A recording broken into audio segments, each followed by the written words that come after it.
بسم اللہ الرحمن الرحیم۔ رب اعنی علی ذکرک و شکرک و حسن عبادتک۔ محترم حضرات، عقل مند انسان، سمجھدار شخص وہ کہلاتا ہے کہ جو اپنے آپ کا محاسبہ کرتا رہتا ہے، اپنے آپ کے بارے میں حساب کتاب کرتے رہتا ہے کہ مجھے اللہ تبارک و تعالیٰ نے اتنی زندگی عطا فرمائی، میں نے اس کے اندر کیا کیا۔ اسی لیے حضرات بزرگان دین اپنے مریدین کو یا اپنے شاگردوں کو یا جو ان کے قریبی لوگ ہوتے ہیں ان کو اس بات کا پابند کرتے ہیں کہ دیکھو جب رات میں سو تو سوتے وقت کچھ دیر کے لیے گردن جھکاؤ اور آنکھیں بند کرو، اور اس بات کا جائزہ لو کہ تم جب صبح میں اٹھے تو اس وقت سے لے کر اب رات میں سونے تک، یعنی 10 11 12 13 گھنٹے کے دوران تم نے کیا عمل کیے۔ اگر اچھے اعمال کیے گئے، فرائض کو ادا کیا گیا، مثلا فرض نماز کو ادا کیا گیا، واجب کو ادا کیا گیا، سنت موقدہ، غیر موقدہ، مستحب، نفل، اور صدقہ کیا گیا، خیر خیرات کی گئی، لوگوں کے ساتھ اچھا برتاؤ کیا گیا، جس کسی سے ملاقات ہوئی تو مسکرا کر بات کی گئی، کسی کے اوپر ظلم نہیں کیا گیا، کسی کو پریشان نہیں کیا گیا، نیک اعمال کی اللہ رب العزت نے جب توفیق عطا فرمائی تو اس پر اللہ تبارک تعالیٰ کا شکر ادا کیا جائے، اور ساتھ ہی ساتھ یہ کہ اللہ تبارک تعالیٰ سے استقامت کی دعا مانگی جائے۔ اگر خدا نخواستہ اگر ہم سے کوئی زیادتی ہو گئی، کسی کو پریشان کیا گیا، کسی کو مارا گیا،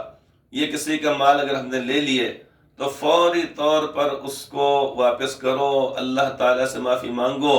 اور اس شخص سے بھی معافی مانگو۔ تو غد صبح سے لے کر شام تک جتنے بھی کام کاج ہم کیے ہیں ان تمام کا محاسبہ کرنے کے لیے بزرگان دین اپنے مریدین کو یہ ایک وظیفہ،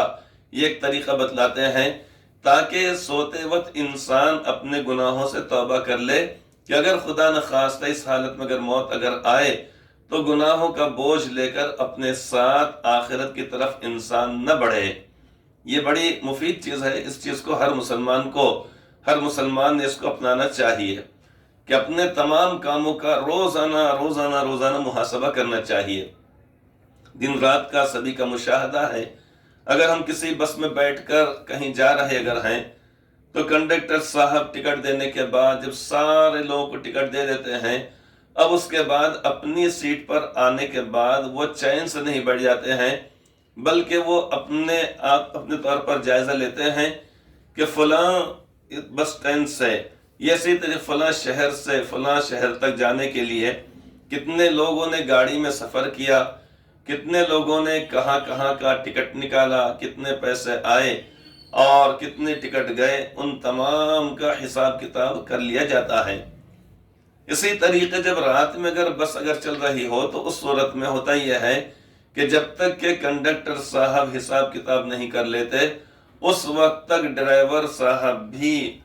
یعنی اندر جو لائٹ جو چالو ہے، جو جل رہی ہے لائٹ، اس کو بند نہیں کرتے ہیں۔ کنڈکٹر صاحب پورا حساب کتاب کر لینے کے بعد کیا آیا کیا گیا، کتنے ٹکٹ دیے گئے، کتنی رقم آئی، یہ تمام کا حساب کتاب کر لینے کے بعد اب اس کے بعد ہوتا یہ ہے کہ وہ اشارہ کرتے ہیں، اشارتاً 2 مرتبہ گھنٹی بجاتے ہیں،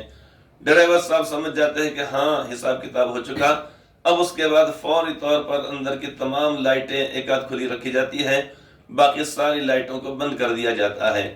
تو اس سے بات معلوم ہوئی کہ انسان نے حساب کتاب اپنے آپ کا کرنا چاہیے۔ اسی لیے یہ بات بھی کہی جاتی ہے کہ حاسبوا قبل ان تحاسبوا، کہ اے لوگوں تم اپنے آپ کا خود حساب کر لو، حساب کتاب آخرت میں ہونے سے پہلے، یعنی گھر کا اپنے جائزہ لیا جائے کہ میرے گھر میں اتنی چیزیں ہیں، باورچی خانے کے اندر فریج ہے تو یہ کہاں سے آیا ہے، ہمارے گھر میں اگر کولر لگا ہوا ہے تو یہ کہاں سے آیا ہے، ہمارے پاس اے سی اگر ہے تو یہ کہاں سے آیا ہے، ہم نے ٹارچ اگر لائے تو کہاں سے لائے ہیں، ہمارے پاس موبائل ہمارے جیب میں، یہ کہاں سے آیا ہے، کیا یہ ساری چیزیں حلال اور جائز روزی سے آئی ہیں یا خدا نخواستہ حرام روزی یا مشتبہ مال ہے؟ اگر خدا نخواستہ اگر حرام روزی یا مشتبہ مال کے ذریعے لائی گئی ہے تو فوری طور پر جن لوگوں سے مال حرام ہمارے پاس آیا ہے، یعنی چھینا جھپٹی کر کے یا غصب کر کے ناجائز طریقے سے، فوری طور پر ان کا مال وہ ادا کرنے کا شریعت کا حکم ہے۔ کیوں؟ اس واسطے کہ وہ چیز ہمارے لیے حرام ہے اور آخرت میں گناہ کا باعث ہے۔ بلکہ حدیث پاک کے اندر یہ بات فرمائی گئی ہے، لا يدخل الجنت لحم نبت من السحت، کہ ایسا جسم یا وہ گوشت جو حرام کمائی سے پلا اور بڑھا ہوگا یا پیدا ہوا ہوگا وہ جنت کے اندر نہیں جائے گا، آپ نے فرمایا۔ تو معلوم ہی بات کہ انسان اگر حرام طریقے سے اگر حاصل کرے گا تو سخت ترین پکڑ آخرت میں ہوگی۔ معاملہ اس کا حقوق العباد سے ہے، اس لیے دنیا کے اندر یعنی جس کا جو حق ہے اس کو ادا کرنا چاہیے۔ ایک مرتبہ جب آپ نے اسی طریقے بات ارشاد فرمائی کہ دنیا کے اندر جن کا جو چیز معاملہ ہے واپس کر دو یا معافی تلافی کر لو، تو ایک صحابی نے عرض کیا، وَإِن كَانَ شَيْئًا يَسِيرًا یا رسول اللہ، کہ اللہ کے پیارے رسول صلی اللہ علیہ وسلم کہ اگر کیا وہ کوئی چیز معمولی سے اگر چیز ہو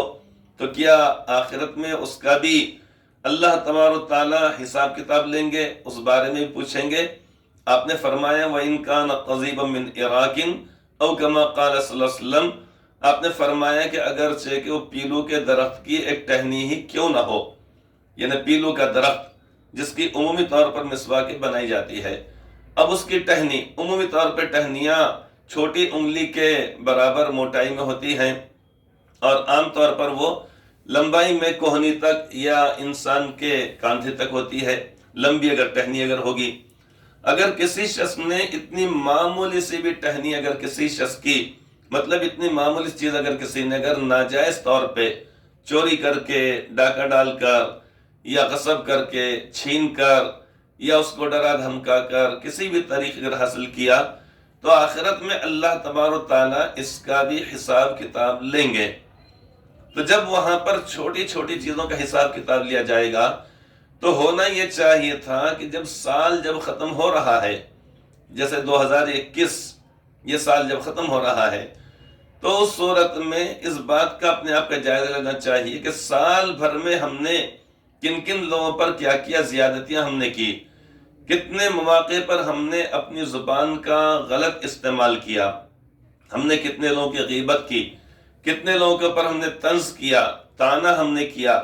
تانا دیا ہم نے کسی کو، یہ اسی طریقے سے کسی کو کے اوپر الزام لگایا، بہتان باندھا۔ ہونا یہ چاہیے تھا کہ جب 31 دسمبر آئے تو اس وقت لوگ پورے سال بھر کا اپنے آپ کا محاسبہ کرتے اور جن کا جو حق بنتا ہمارے ذمے اس کو ادا کرتے۔ یہ نہ کر کے دیکھنے میں آتا ہے کہ دنیا کی اقوام، خیر ان سے ہم کو کیا لینا دینا ہے، جن کا جب آخرت پر اللہ تعالیٰ کی ذات عالی پر یقین جب نہیں ہے تو پھر ان کو یہ بات تھوڑی سمجھائی جائے گی کہ بھائی اپنے آپ کا جائزہ لو۔ وہ تو چونکہ آخرت سے غافل ہیں، جیسا کہ اللہ تعالیٰ فرمان ہے یعلمون ظاہرا من الحیات الدنیا وہم عن الآخرت غافلون، کہ وہ لوگ دنیاوی زندگی سے تو غافل ہیں اور وہ لوگ یعنی آخرت سے غافل ہیں اور دنیا کے ظاہر کو، یہاں کی زیب و زینت کو، یہاں کی رعنائیوں کو اور یہاں کی چمک دمک کو دیکھتے ہیں، اسی کے اندر گم ہو جاتے ہیں، کھو جاتے ہیں، دھوکہ کھا جاتے ہیں۔ تو اللہ تعالیٰ فرماتے ہیں کہ یعلمون ظاہرا من الحیات الدنیا، کہ یہ لوگ دنیا کی ظاہر کو، اس کو تو جانتے ہیں اور اس کی چمک دمک سے گویا کہ متاثر ہوتے ہیں، وہم عن الآخرت غافلون، اور یہ لوگ آخرت سے بے خبر ہوتے ہیں۔ یہ تو معاملہ ان کا ہوا،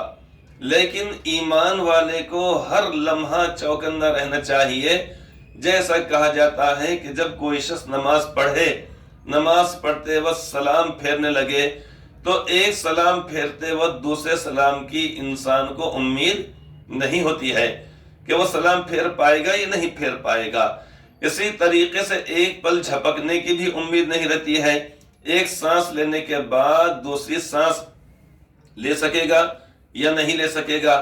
اس کی بھی کوئی گارنٹی نہیں دے سکتا۔ تو جب معلوم ہے کہ موت کبھی بھی آ سکتی ہے تو پھر ایسی صورت میں ہم نے یعنی دنیاوی اقوام کی طرح اپنے آپ کو غافل یا ان کے اندر مست نہیں کر دینا چاہیے، بلکہ اہل ایمان کو ان چیزوں سے دور رہنا چاہیے۔ یہ چیز ہمارے لیے بڑی نقصان دہ ہوگی کہ ہم دوسری قوموں کی نقل کرنے لگ جائیں یا ہم یہ سمجھے چلو آج کی رات خوشی اور مسرت کے اندر منائیں گے، یہ اسی طریقے سے ان چیزوں کے اندر اپنے آپ کو لگائیں گے۔ بہتر بات تو یہ ہے کہ یعنی انسان آخر دن میں اپنے آپ کا محاسبہ کرے کہ ہم نے کیا کھوئے اور کیا پائے، کیا اعمال کرے، کیا اعمال ہم نے نہیں کرے، اور اس کے بعد عشاء کی نماز کے بعد انسان یا تو اپنے معمولات کے اندر کچھ پڑھنا لکھنا اگر ہو اس کے اندر مصروف رہے، دینی کتابیں ہیں یا دنیاوی کتابیں ہیں، یہ اسی طریقے سے اور چیزوں کے اندر مصروف رہے، ورنہ پھر سو جائے اور فجر کی نماز پڑھے۔ لیکن دیگر اقوام کی نقالی اگر کریں گے تو یہ چیز بھی ہمارے لیے پکڑ کا باعث ہوگی، چونکہ آخرت میں اللہ تعالیٰ فرما دیں گے کہ میں نے تمہارے پاس اپنے نبی کو بھیجا تھا، ان کی تعلیمات تمہارے سامنے تھی، واضح ہدایت تمہارے سامنے تھی، تو تم نے دوسری قوموں کی کیوں نقل کرے؟ تو اس لیے ہم نے اپنے آپ کو ان خرافات سے، ان چیزوں سے بچانا چاہیے، اپنے آپ کو دور رکھنا چاہیے، اپنے مرتبے اور مقام کو ہم سمجھیں کہ ہم دوسروں کی اقتداء کرنے کے لیے نہیں آئے ہیں، بلکہ ہم دوسروں کو سبق پڑھانے کے لیے آئے ہیں، ہم دوسروں کی انگلی پکڑ کر راستوں کو طے کرنے کے لیے نہیں آئے ہیں، بلکہ دوسرے لوگوں کے لیے رہبر اور رہنما بن کر ہم دنیا کے اندر آئے ہیں۔ ہم معلم بن کر آئے ہیں، متعلم بن کر نہیں آئے ہیں۔ ہم استاذ اور ٹیچر بن کر آئے ہیں، طالب علم بن کر ہم نہیں آئے ہیں۔ لہذا دیگر اقوام کی نقالی یہ ہمارے لیے قطعی طور پر جائز نہیں ہے۔ اللہ تبارک و تعالی ہم سب کو جو گزرے ہوئے بیتے اور لمحات ہیں، جو اوقات یہ سال ہیں، ان کا حساب کتاب کرنے کی، محاسبہ اور جائزہ لینے کی توفیق عطا فرمائے۔ خرافات سے اور نقالی سے اللہ تعالی ہم سب کی حفاظت فرمائے، آمین ثم آمین۔